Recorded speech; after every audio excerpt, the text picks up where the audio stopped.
Here's Mark Reynolds, already 1 for 2 on the night. And great stop there by Spangenberg, but he couldn't jump up and make the play. So Reynolds 2 for 3.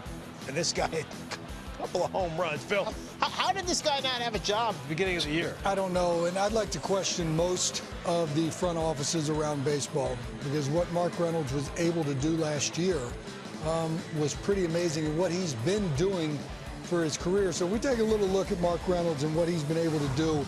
Let's go back and go vintage when he was a D-back and he first broke into the league. And this man had 40 home run power underneath his belt, just launching balls. I always talk about him when I see him. This right here is when they opened up Citi Field and all the Metsies were complaining that the fences were too far back, and he was going second tank. He had 4 in the first series. Then he goes to Baltimore, and what did he do in 2 years? He had 60 home runs in 2 years. What he did in Colorado last year was truly amazing to me. And every one of the highlight reel plays that you saw Trevor Story make or Nolan Arenado make, I thought there was a guy at the end of it that finished it all. And believe me, he stayed on the base on all these things. And he's picked it up. Right-handed first baseman. There's nobody in the game that starts a 3.63 better than Mark Reynolds at first base. So he finally got a job. And what has he done?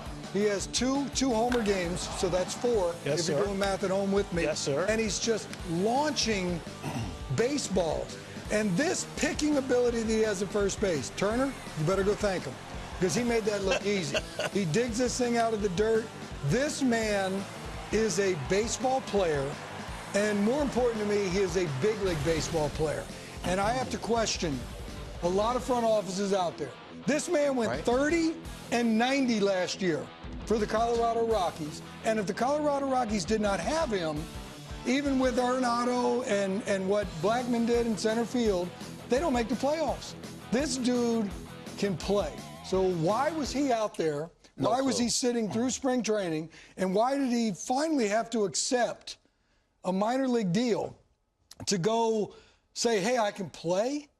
I don't get it. I don't know where we've gone with our thought process somewhere. That man can play, flat out play. Especially kind of where we are with the game today offensively. It's all about the home runs and teams and the analytics. That they love that. How about this, Cliff? In 9 games, he's 10 for 21. Yeah. In 9 games. And 23 total bases and 19 at bats. For me, is more of nothing you can do at home can put you in a position to do what he's doing right now. I don't care what you're doing. You can hit off the college team you played. You can hit some high school, pitch. Whatever you're doing cannot give you what he's gotten that box and done for the Nats and these amount of games. Yeah, smart incredible by Mike Rizzo. Pick him up, but no doubt as the Nationals are trying to win the World Series. World Series or bust here for the Washington Nationals.